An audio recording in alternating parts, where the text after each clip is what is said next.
नमस्कार, संध्या वंदन। Society of career technology एवं जन विकास महासभा द्वारा आयोजित इस जूलॉजी क्लास में 78 एपिसोड में आपका पुनः स्वागत है।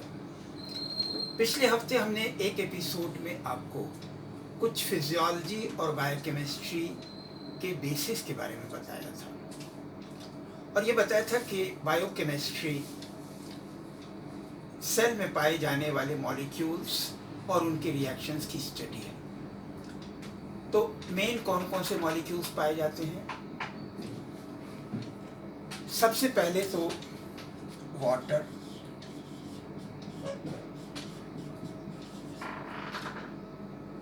फिर कार्बोहाइड्रेट्स,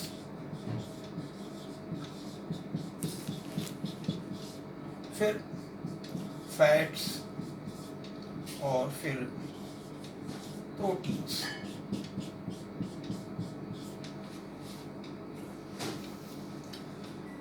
लेहनिंगर की बायोकेमिस्ट्री, जो कि बायोकेमिस्ट्री की बाइबल मानी जाती है,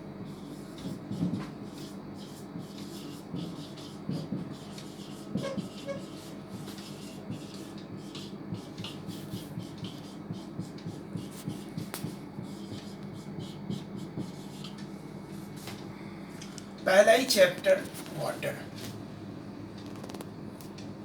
लेकिन मजे की बात यह है कि पूरे हिंदुस्तान में सिलेबस बनाने वाले टीचर लोगों ने बायोकेमिस्ट्री के सिलेबस में शुरुआत यहाँ से करते हैं। कार्बोहाइड्रेट, फैट और प्रोटीन की बात तो करते हैं, वाटर की बात नहीं करते हैं। जबकि हमारे शरीर का 70% से ज़्यादा हिस्सा वाटर, और वाटर एक अद्भुत मॉलिक्यूल है, एक बहुत ही असाधारण चीज है। इस पृथ्वी पर जितने सारे तत्व यौगिक मिश्रण हैं, उसमें से एक वाटर। बाकी सारी चीजें जो दुनिया में हैं, ठोस, द्रव और गैसीय अवस्था में जब पाई जाती हैं, तो ठोस अवस्था भारी होती है और द्रव अवस्था में डूब जाती है। लोहा पानी में डूब जाता है, लेकिन बर्फ पानी में नहीं डूबता है। पानी की मैक्सिमम डेंसिटी 4 डिग्री सेंटीग्रेड पर 1 है और बर्फ की डेंसिटी जो है 0.92 होती है। तो इसलिए बर्फ पानी की सतह पर तैरता रहता है। कभी आपने सोचा है कि इसका क्या असर हुआ जीवन पर? यदि बर्फ पानी से भारी होता तो जाड़े के दिनों में ठंडे मुल्कों में जब बर्फ जमनी शुरू होती, बर्फ जमने के बाद भारी होकर के पानी के नीचे चला जाता, पूरा तालाब, पूरी झील, पूरी समुद्र जम जाती और पानी में रहने वाले प्राणी मर जाते। लेकिन यहाँ पे क्या होता है? कोई भी नदी, कोई भी तालाब, कोई भी झील, उसमें जब तक ठंडा होना शुरू हुआ, पानी 4 डिग्री सेंटीग्रेड पर आया तो उसकी डेंसिटी सबसे ज़्यादा है, वो नीचे रहेगा। उसके ऊपर 3 वाला, उसके ऊपर 2 वाला, उसके ऊपर 1 वाला, और इसके ऊपर फिर बर्फ़ जमती है। तो हमेशा कभी भी तालाब, झील, नदी में कितनी भी बर्फ़ जम जाए, लेकिन उसमें तलहटी में हमेशा 4 डिग्री सेंटीग्रेड पर पानी बना रहेगा और उसमें रहने वाले प्राणी मरेंगे नहीं। कितना अद्भुत। वहीं देखिए, गर्मी के दिनों में क्या होता है? कभी आपने महसूस किया है कि गहरे ट्यूबवेल का पानी जाड़े के दिनों में गर्म रहता है, गर्मी के दिनों में ठंडा रहता है। बाहर जो पानी, गर्मी पड़ने लगी, पानी गर्म रहा हुआ, लेकिन गर्म पानी हमेशा जो है तालाब के सरफेस पर रहेगा।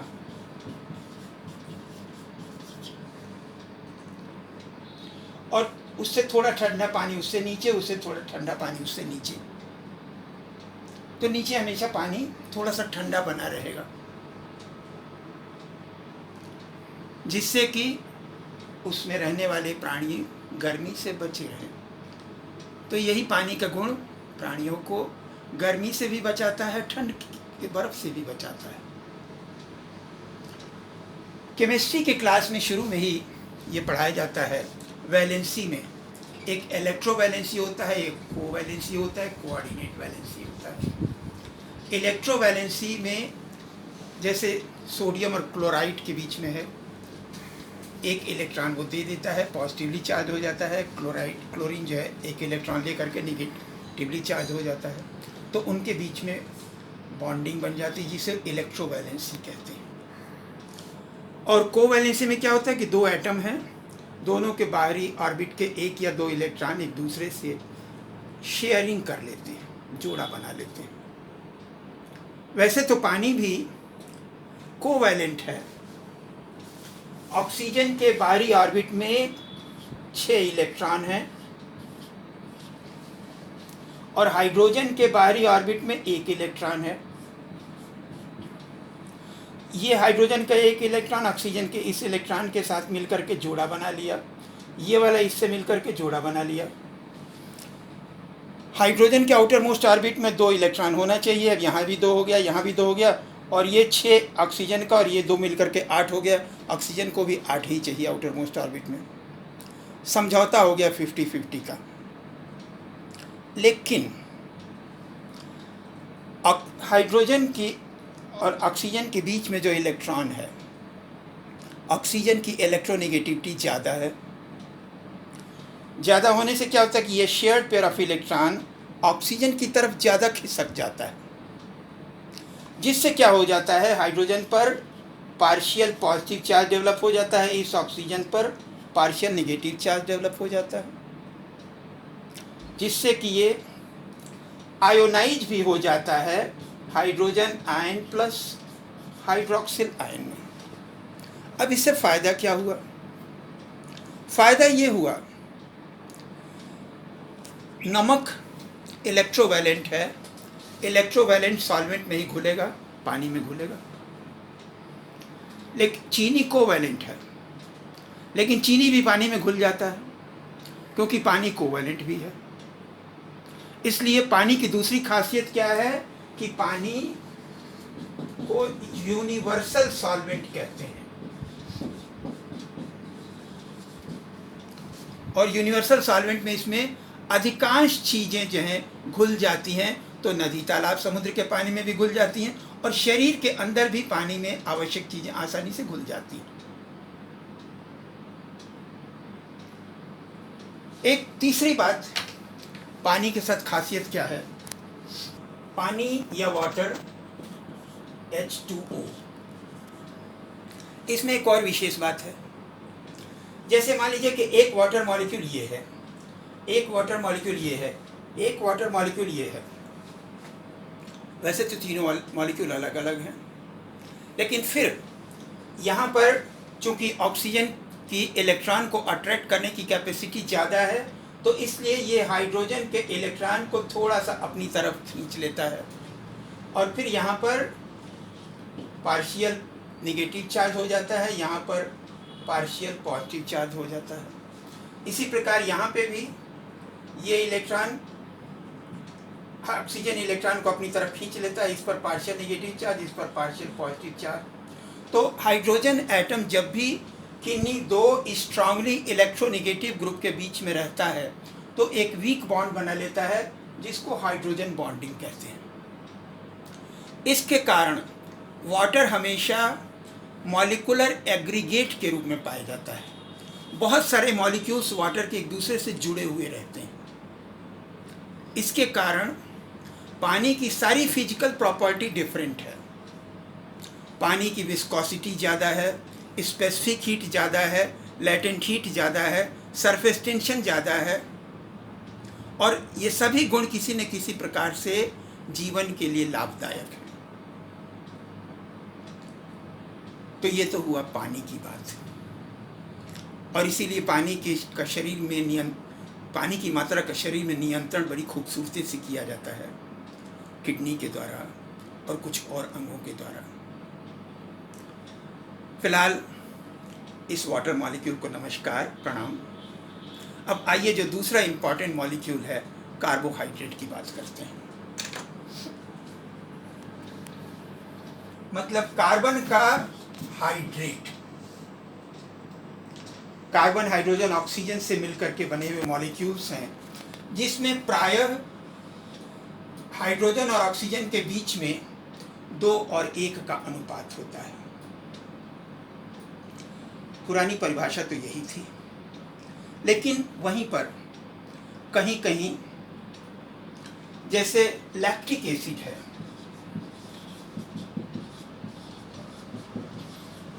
ये C3H6O3 है, लेकिन ये कार्बोहाइड्रेट नहीं है।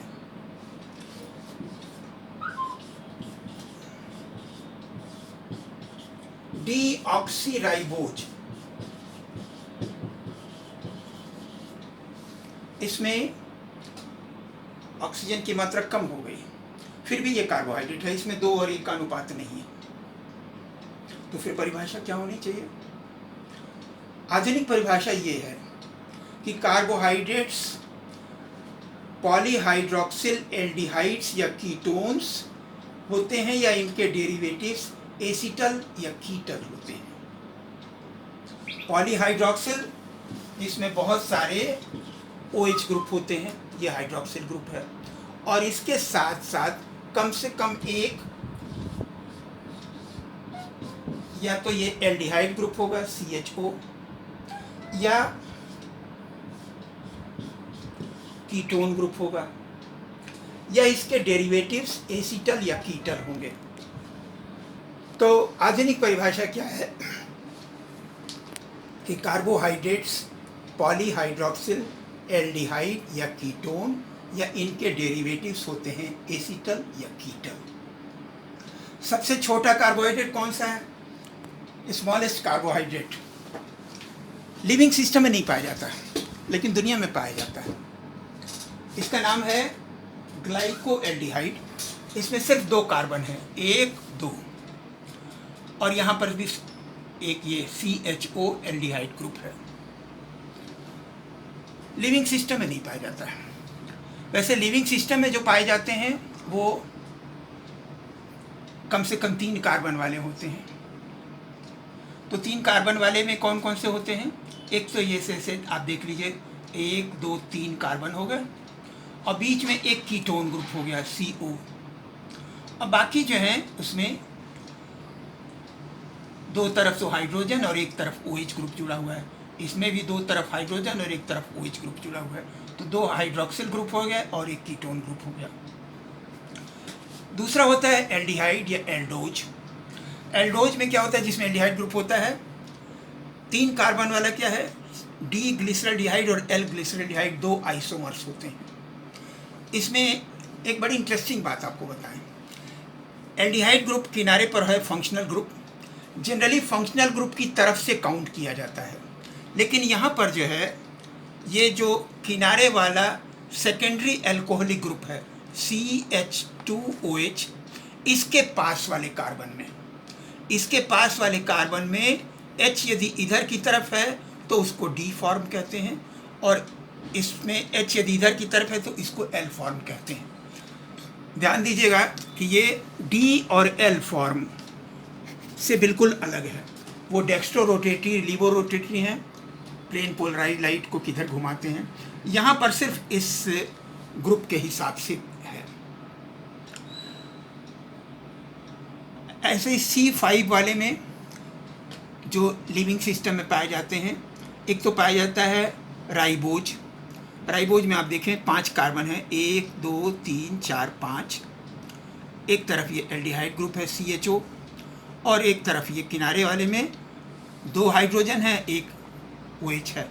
बाकी में 3 में क्या है, एक तरफ H है, एक तरफ OH है। तो ये क्या है, C5H10O5 राइबोज शुगर, जो RNA में पाया जाता है। और जो DNA में पाया जाने वाला है डीऑक्सीराइबोज शुगर, तो डीऑक्सीराइबोज शुगर में क्या होता है, इस 2 नंबर वाले कार्बन से एक हाइड्रोजन ये हट जाता है, ये वाला हाइड्रोजन हट गया, तो अब इसमें क्या बना, 2 नंबर वाले कार्बन 2 डीऑक्सी, डी मतलब हटा दिया गया, ऑक्सीजन हट गया, राइबोज, तो ये 2 डीऑक्सीराइबोज शुगर डीएनए में पाया जाता है।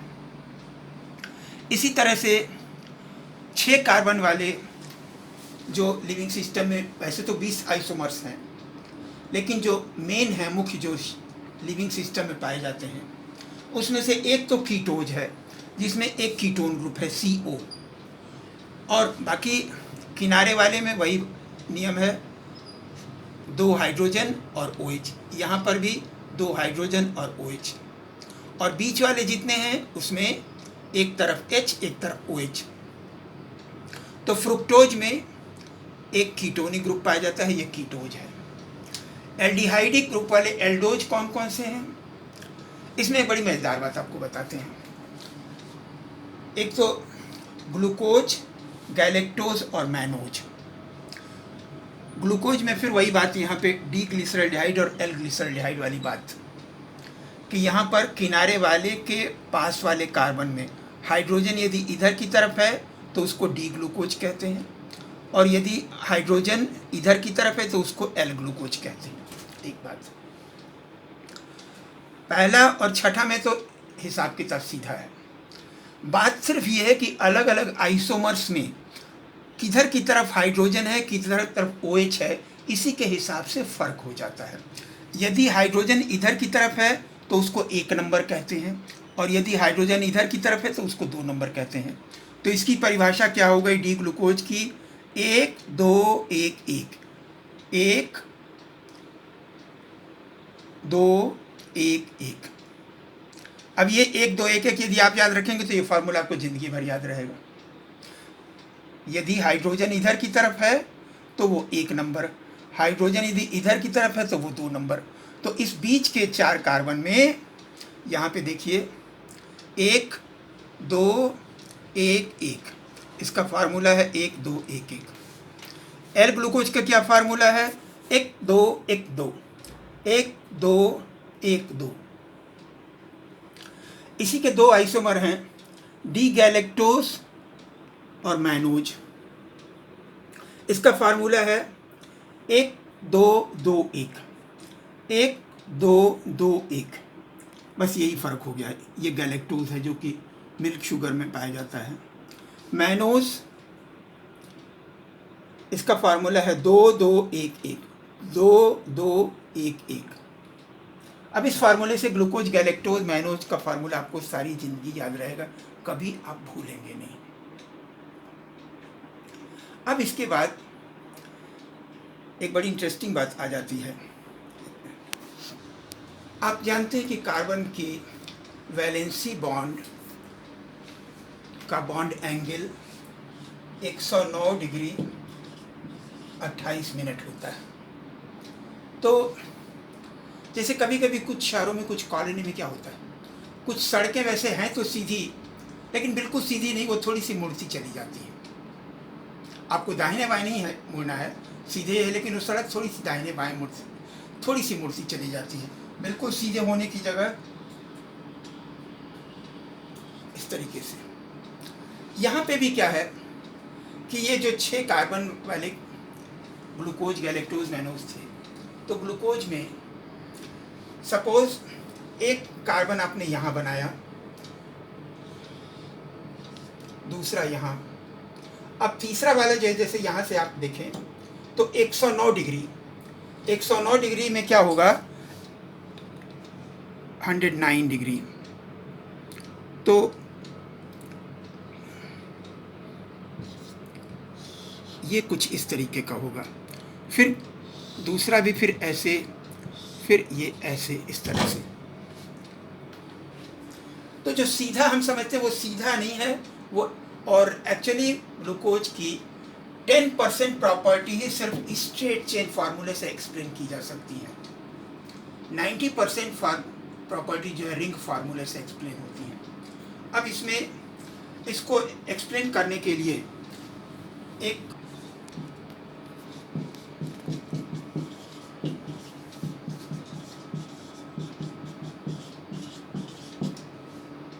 फिशर फार्मूले में ऐसा हुआ, जैसे 1 2 3 4 5 6, 1 2 3 4 5, इसका जो हाइड्रोजन है और इसका OH है, राइट। अब ये, और इसमें भी ऐसे ही H है, OH है। ये वैसे तो लगता है कि ये दूर है, लेकिन यहाँ पे आप देखें वास्तव में क्या है, 1 2 3 4 5, इसका जो होगा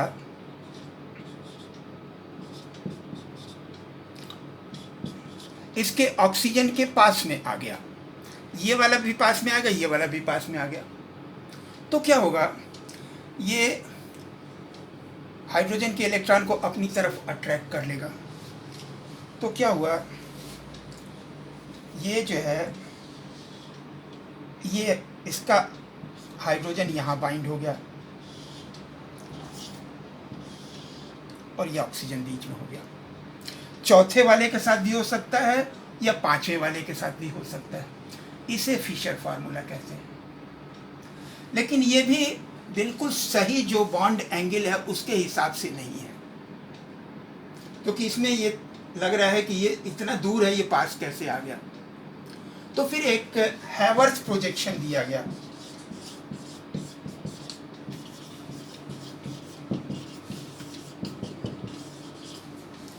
और हैवर्थ प्रोजेक्शन में ये हुआ कि यहाँ से, जैसे ये ऑक्सीजन है, ये कार्बन नंबर 1 2 3 4 5 6, तो इसको रियल जो बॉन्ड एंगल है लगभग,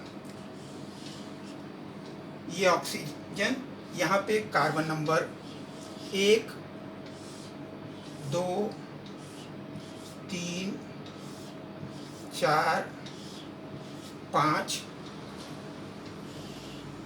और इससे फिर एक कार्बन CH2OH ये हो गया।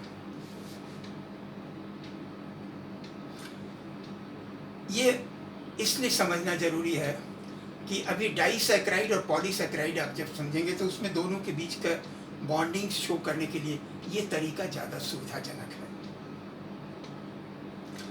अब एक और बात, जब ये यहाँ पर इस OH का हाइड्रोजन इससे अटैच हो गया, तो क्या हुआ, ये वाला जो कार्बन नंबर 1 है ये भी एसिमेट्रिक हो गया। एसिमेट्रिक मतलब इसके चारों वैलेंसी बॉन्ड 4 अलग अलग ग्रुप्स के साथ जुड़े, इधर अलग इधर अलग इधर अलग। तो यहाँ भी इसमें 2 आइसोमर हो जाएंगे। एक तो ये कि इसमें H इधर हो गया, OH इधर, या एक ये हो सकता है कि इसमें H इधर हो जाए और OH इधर। तो 2 फॉर्म हो गए, इसको अल्फा फॉर्म कहेंगे और इसको बीटा फॉर्म कहेंगे।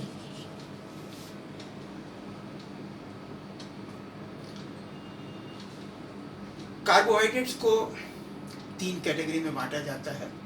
एक तो मोनोसैकराइड, ये जो भी आपने देखा, मोनोसैकराइड को हमारे शरीर में जाने के बाद और डाइजेशन की ज़रूरत नहीं है, वो सीधे सीधे भोजन नली से ब्लड में जाएंगे, ब्लड से सारे बॉडी सेल्स में जाएंगे, इस्तेमाल कर लिए जाएंगे। लेकिन डाइसैकराइड और पॉलीसैकराइड ऐसे होते हैं जिन्हें फिर मोनोसैकराइड के लेवल तक ब्रेक डाउन करने की ज़रूरत पड़ती है। जैसे आपने देखा है कि रोटी का टुकड़ा या चावल का टुकड़ा जब हम मुंह में डालते हैं, रोटी या चावल में जो डाइसैकराइड पॉलीसैकराइड है, तो उसमें क्या हुआ, थोड़ी देर के बाद हमारे सलाइवा से मिल करके वो थोड़ी देर के बाद क्या होता है कि वो डाइसैकराइड में टूट जाता है, वो मीठा लगने लगता है।